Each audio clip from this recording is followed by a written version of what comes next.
అప్పుడే హైకోర్టే తొలగించిందని ఎలా చెప్తారు మీరు? మీ కూటమి ప్రభుత్వం మీ కుట్రలు పన్ని తొలగించిన దాంట్లో భాగంలో ఇది ఒకటి. రెండోది, మేయర్ అవినీతికి పాల్పడ్డాడు అని అన్నావు. మేయర్ అవినీతికి పాల్పడినట్టు ఎక్కడ ఏ లెటర్లో కానీ, విజిలెన్స్ ఎంక్వైరీలో కానీ, హైకోర్టులలో కానీ, కమిషనర్ పంపించిన దాంట్లో కానీ, మీ ఎమ్మెల్యే గారు ఇచ్చిన లెటర్లో కానీ అవినీతికి పాల్పడ్డాడని ఎక్కడ లేదు. ఒక రూల్స్ వ్యతిరేకంగా సురేష్ బాబు గారి హిందూ జాయింట్ ఫ్యామిలీ వర్కులు చేశారు అనే ఒక ఆరోపణ పైన మీ ప్రభుత్వం ఉంది కాబట్టి ఇంతవరకు ఇటువంటిది భారతదేశంలోనే ఎక్కడ జరగలేదు. మీరు ఒక వైఎస్ఆర్సీపీ కార్పొరేటర్గా మీకు రాజకీయ భవిష్యత్తు కలగజేసింది సురేష్ బాబు. 2 పర్యాయాలు మిమ్మల్ని కార్పొరేటర్గా ఇచ్చినారు. మీకు చిన్న చౌకులో మమ్మల్ని సైతం పక్కన పెట్టి మీకు అగ్రతాంబూలం వేశారు.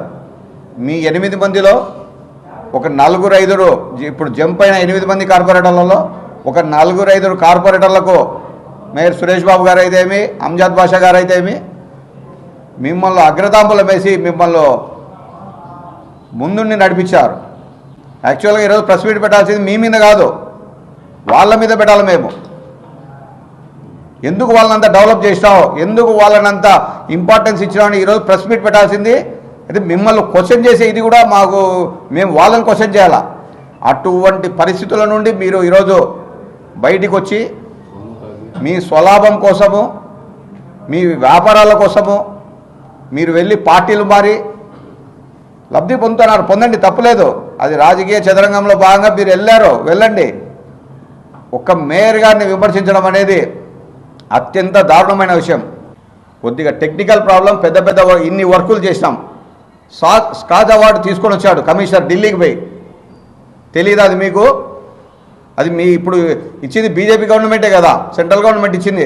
Kadapa municipal corporation is very good corporation, developed by corporation అని ఇచ్చింది. కమిషనర్ గారు పోయి ఢిల్లీ తీసుకొచ్చారు కదా. మరి డెవలప్మెంట్ జరగలేదంటే కమిషనర్ గారిని వెంటనే వెళ్ళి మళ్ళీ రిటర్న్ సబ్మిట్ చేయమని చెప్పండి.